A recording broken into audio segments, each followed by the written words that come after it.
The perfect church service would be one we are almost unaware of. Our attention would have been on God. C.S. Lewis said that. And that's a great quote that leads us into our podcast today. What is our motivation in worship? Why do we want to have an excellent worship service? We'll spend a few minutes today looking at this question and offering some practical thoughts. Welcome to the Worship Leader Toolbox. Hey everyone, so glad that you're with us today. As always, before we get started, a big thanks to everyone who shares this podcast. It's a huge boost when you leave a 5-star rating and review, and also when you share this podcast with your worship team. And don't forget to hit that subscribe button so you don't miss a thing. Thanks so much, and let's jump in today. Tim, get us started on this topic. Yeah, thanks, Clint. I was just thinking about this common theme for modern worship leaders being excellence. And there are a lot of definition for excellence, and a lot of people, have a lot of different thoughts, a lot of talking about it. I think a lot of it has been raised partly because excellence is biblical, but also partly because every worship leader now has the technology and production as a default. Like there's no way around it. And those are the things that seem to create barriers in worship, whether it's words or lights or whatever sound. I mean, any of them can create some sort of barrier. But the thought I had today was that motivation for less hindrances should be so that people can truly, authentically worship God. And that gives us freedom from trying to have motivation for excellence being what people think of us or our church or our band. And those things are still important, and we'd want to do our best. But I love this quote from C.S. Lewis that we wind up having the best worship service when nobody is really aware of the practical, logistical parts of the worship service, when everybody's attention is on God. And so we want to be worship leaders who are able to help the congregation and our team be free to have their full attention on God. Well, that's awesome. So how do we strive for this perfect service?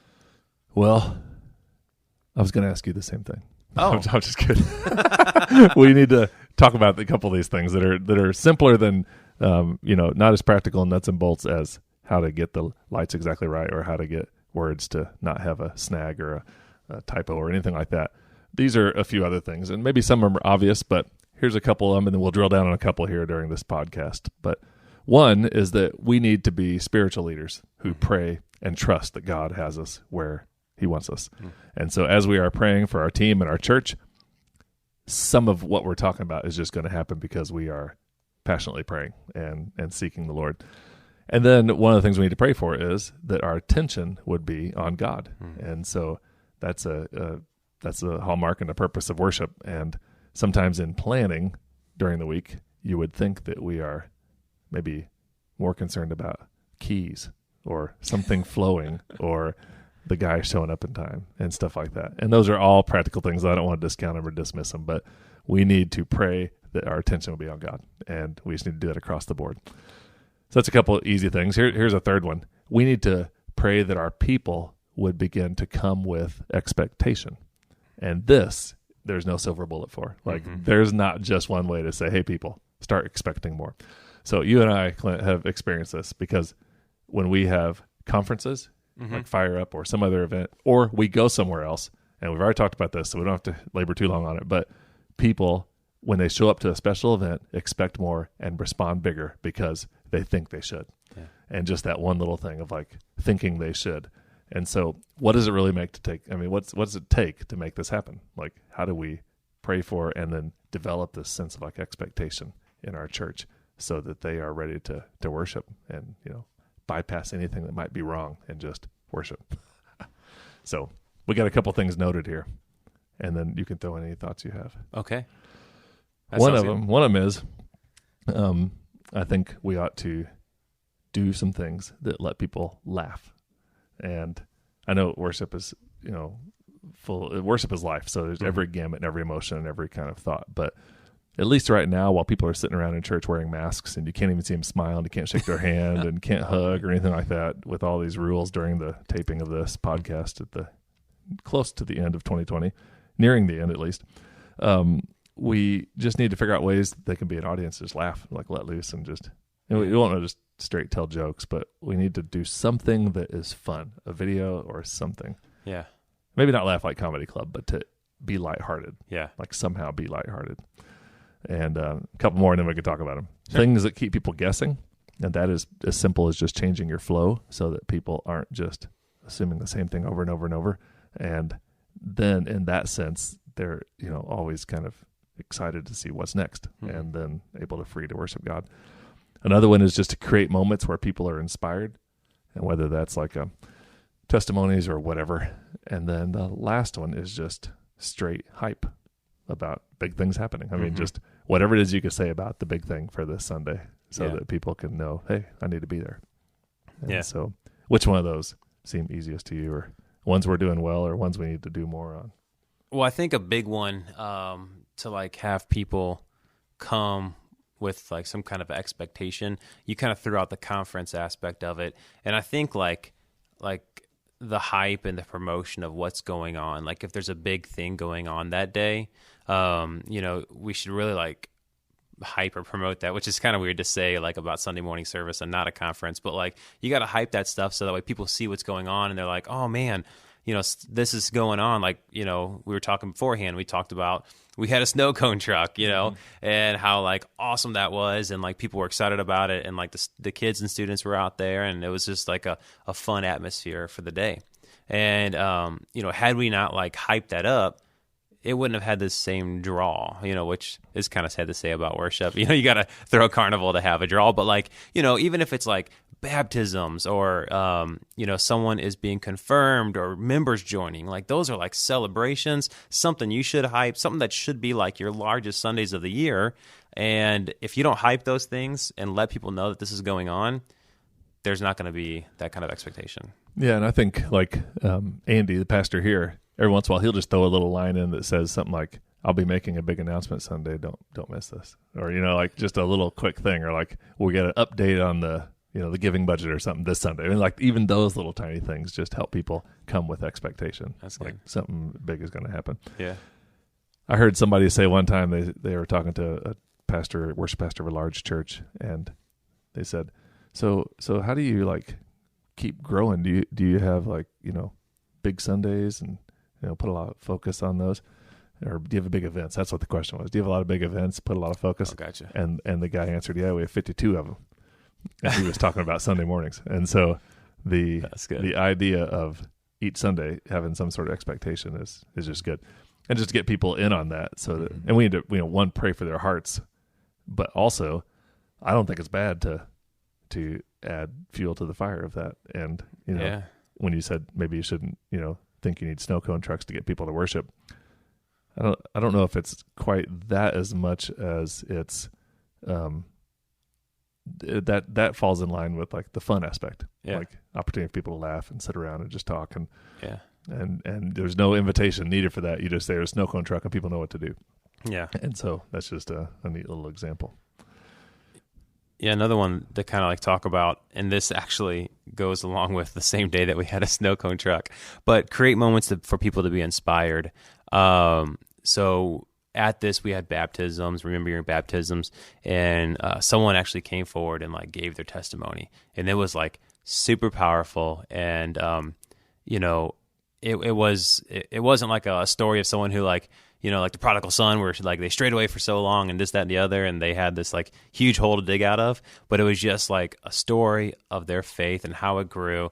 And I kind of heard stories after that here and there of like, like the older generation of our congregation who were like, man, it's really cool to see God still moving in people's lives today. Yeah. And that right there is inspiration for the church. Oh, man. Yeah. I mean, if you can pull a testimony in every time you get a chance, that helps shape people. Yeah. And it is just a witness. So, yeah, there's a lot of good things. And the biggest thing is, one, we need to pray for people to come with expectation, and we also need to pray that our own resources and creativity comes out. Like, can we pray that God would keep opening our door? And the weird thing about it is, there's a little bit to it about momentum. Like if you have a lot of momentum going and you've done a few fun things, like we keep bringing up the day of the outdoor fest kind of thing, if you have those things going, it's easier to try something else because you've had something successful. Mm-hmm. And then you try something else and you try something else. Then when something doesn't quite work, like we also had a donkey here for picture taking one Palm Sunday a couple of years back. Oh, yeah. And that was really neat. But it was really cold outside. So it worked kind of, and otherwise it was just kind of a fun thing to say. But it's just, you build momentum by getting that going, and then the expectation kind of even rolls from that.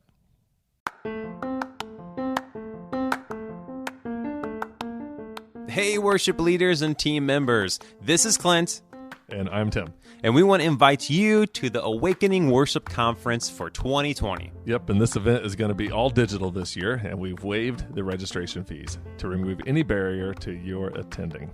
The conference will take place for 3 days, October 13th, 14th, and 15th, and here is what you can expect. First, 30-minute live opening each morning that will include live worship, a brief devotion, some practical thoughts, intros of the leaders who are going to be speaking, and also great giveaways. Other than those 30 minutes each day, the presentations and sessions will all be video on demand with some discussion and interaction through Facebook. You do have to be in person at 9 in the morning Central Time to receive giveaways. But even if you're not available during the workday, you're still encouraged to register and attend and have access to the conference content. Registration is easy, and I'll tell you 3 ways to do that. First one is go to worshipleadertoolbox.com. The second one is go to harvestconferences.org, or you can always remember to search the hashtag Awakening2020 to get to the right place. All right, we're back, and that worship conference invitation we just heard, the little tidbit we'll have on the next few podcasts leading up to the middle of October. But I'm really looking forward to it. It's definitely different for us, but like all things in 2020, we're praying that we can learn and grow through this year's conference. So I really hope you'll join us. I know I've already said that, but we're going to be doing our best to make that a cool thing. So the next point, as we continue talking about ways to allow people to really free to worship God and not hardly even notice the logistical parts of worship. So here's the 4th one. Pray that the worship team can use their gifts well. And so we have this little list here again. 1, as a worship leader, we want to encourage our team. 2, give them the resources they need. 3, want to give them what they need in advance. And 4, we want to help them find the best fit for serving. And so, Clint, a couple of these are also some motifs that run through the podcast. Mm-hmm. And a couple of them I'm always working on as somebody who sort of, for whatever reason, easily remembers chords. I don't always as easily remember lyrics, but chords aren't that difficult in my brain and world. And so sometimes we get to rehearsals and we're like, oh, yeah, let's change this key. And that's big. It's easy to do sometimes, but it's tough to do all the time. Yeah. So we're growing in that and becoming more of what we need, but giving people what they need in advance and basically working it out so that the worship team can put their best foot forward. Yeah. And so all the little pieces that fall in for that. So what does that really do in a nutshell, in case this is somebody's first podcast? What does it do for lessening the hindrance? For the whole team, it allows everybody to come to the table prepared. It's like for us, we get together Wednesday nights and it's supposed to be rehearsal, so it's like everyone has practiced their parts. They know what they're going to do and they come to the table and we're going to like piece it all together. And it's going to be a little, I don't know. For some reason, I have food on my mind. I'm hungry. And I was thinking like of a casserole or like stone soup. Remember that book from like junior high? The best part is it's a podcast and nobody can see the fact that you're over there holding like 2 handles of a crock pot, like you're going to a potluck and like. Oh my goodness! You hadn't even said anything, and I all of a sudden got hungry. That's right. but like it allows everyone to. Oh my goodness! It allows everybody to come together, come to the table prepared. We give them the resources, and like a story that like. Of just this past week that I think of is, what was the song we did? Here's My Life, Lord. And we came together and it was so funny because I think we went around the circle and we each named like 5 different versions that we listened to. So it was hilarious. But like, that's like a real thing. And like one thing that we also do is we will include a link of the video or of a MP3 and the key that we're doing it in. And that is actually really excellent to do, because then we all know the version we're doing versus all coming to different, like I think mine was like the David Crowder. Someone had like Casting Crowns, and someone had a female vocalist. Or Yep. I don't even remember them all, but Lauren like Daigle. Lauren Daigle, yeah, whoever, and and it's like they all do it like significantly different. Mm-hmm. So, Yep. But I kind of liked our version. It was different. Yeah. As well. Yeah, and I think to just kind of speak on that is, man, we're a worship team, but we're a band. Like we aren't Bethel, we aren't Elevation, we aren't Vertical Worship, we aren't Hillsong. We are at this location. We are Troy UMC worship team, right? And like we're gonna put out, the song how we do it. We can use like if you pick like I don't know like the Vertical Worship version of whatever. That's a good reference point and a good like how the song flows, but you also have to like take into context that your band isn't vertical. Is that what I said? They all go on together, but you are your church's worship band. You're not like whoever wrote it. That is a great phrase. So we're the only band that Troy UMC has. Yep. And so we got to go with it. That's right. And sometimes that could be a motivation for saying, whatever, they get what they get. Oh, no way. That's not where we want to lead with it. What we want to say is we want to have excellence. Yeah, like that's the I mean, yeah, there's so many things you can think about that. Yeah. Like David Crowder's not leading worship at your church every Sunday. It's you. Yeah. And so God's put you there. Your people have you. And so you got to give them what you can. So use your gifts well. And do you think I should grow like a scraggly beard and wear a trucker hat and some big old glasses? You could. If there's 5 components, you have the flannel shirt down. Yep. So it's starting to turn to fall outside. It's getting cool here, and it's now flannel season. That's true. I love it. I like all the people we've mentioned in this podcast. So if any of these people listen to this podcast, let us know. We've mentioned everybody, I think. Everybody, yeah. So, all right, number 5, and these last 3 are kind of fly through them, but trust God to use your church worship service to reach people. And worship is an interesting thing. It's a crux of the church, and it's evangelism, and it's discipleship, and it's training, and it's teaching, and it's it's a lot of things all wrapped up into one. And so we want to trust that God's going to use it to reach people that might have never been in church before. Another one is to trust God to use whatever resources and gifts you have to make it happen. So we probably could have drilled down on this one a little bit, because sometimes we think if we don't have everything, we can't do anything. And it's fine to just start small and do what you can. And I might have mentioned this quote already, but I've been rolling around in my head the last couple of weeks, and that is that nobody expects excellence from a beginner. And so if you're just starting something, if your worship team is just getting off the ground, then it's not that great to look to all these other places that have, $1 million budgets or whatever. I mean, there's only a handful of things that make you a worship team. And so anyway, that's a huge one, to trust that God's going to use the resources and gifts. And if you feel discouraged by that, pray for God to bring people, because every church has who they need. So I can't really think of an example right now in our church. Can you? Of God just sending the right resource at the right time? Or, Well, I mean, trusting. there's the story from like back in the day that you used to always say about you guys didn't have a drummer, but you set up the drums. Yeah, we borrowed drums for an event, and then we just left them in the sanctuary because the kid never came and picked them up. Yeah. And then people responded to that. But as you were saying that, and that was an awesome story, because 2 people came up one Sunday, like 3 weeks later. The kid had never picked up the drums, and they came up there like, who plays the drums? And that's where I learned my foolproof question.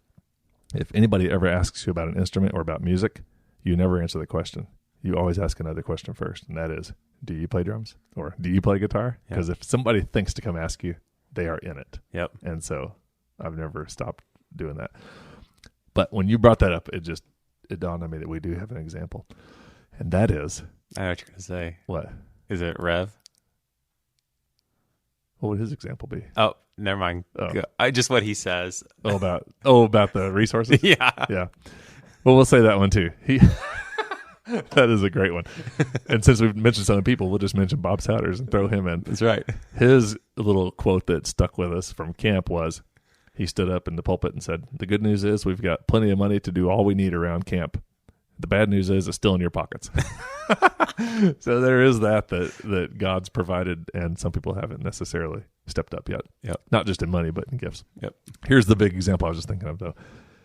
On July 6th, we started outdoor worship, and we basically planned to do that for a month and then jump back into indoor.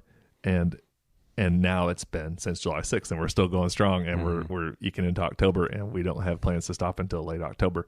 And the reason is because everybody loved it so much. It's only been rained out once for the whole summer and fall so far. Yeah. And everybody loved it so much, basically by popular demand or congregation revolt. We kept it going past the deadline. Yeah.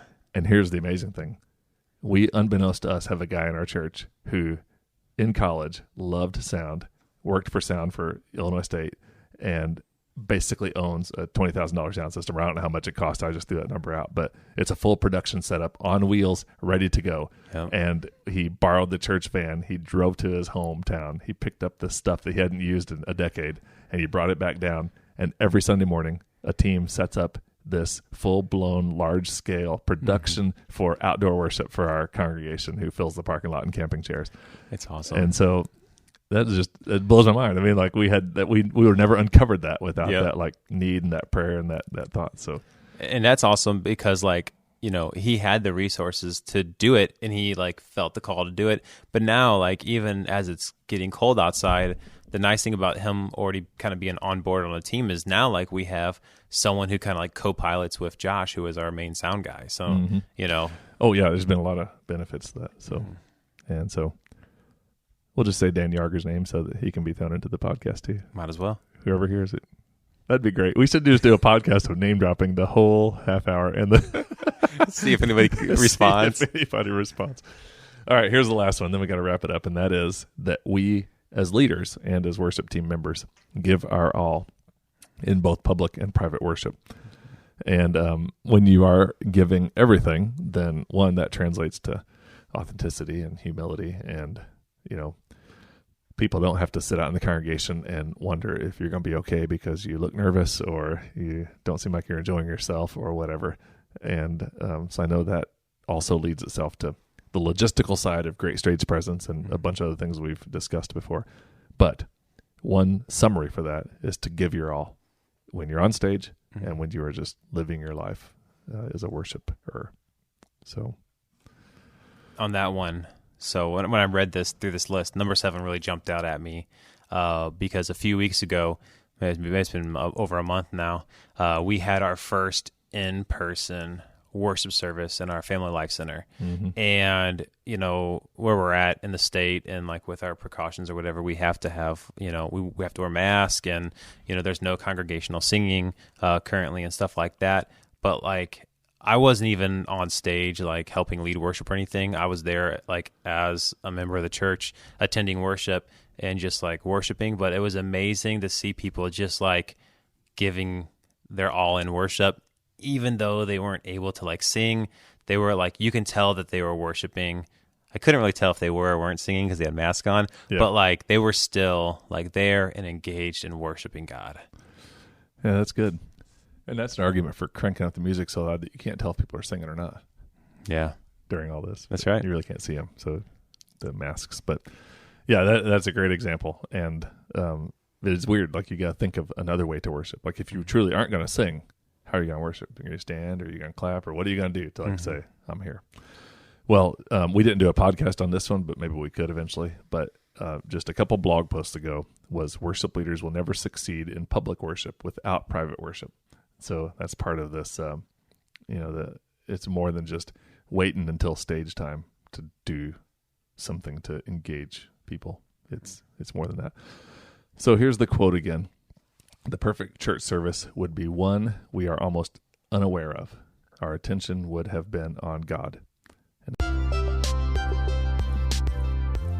Thank you for being a part of the Worship Leader Toolbox podcast. We hope to see you next time here. And we also hope that you will register at worshipleadertoolbox.com for the Awakening Worship Conference happening soon. So talk to you later, Clint. Clint, thanks to you for hanging out here in beautiful Troy, Illinois. And we bounce around the building here. So this is a side note on the podcast. This is like officially over, but you can listen in if you want. Some days we're on the stage. Yeah. Some days we are in the little nook behind the sanctuary. Yeah. Some days we're back here in the quilter room. Yeah. And I don't know if all worship leaders know where the quilter room is, but all youth pastors know. Oh, yeah.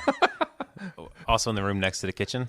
Oh, we've done the room next to the kitchen. Yeah. And that's my favorite room. Yeah. Especially if Lauren's in there cooking. Yeah, that's good. Lauren is the man at cooking. So one of these days we need to create our cool intro of, recorded in beautiful Metro Midwest, Troy, Illinois, or whatever. Oh, I think you're saying recorded in the beautiful quilting room of Troy. Well, we could add that in too. I mean, it depends on where we're at.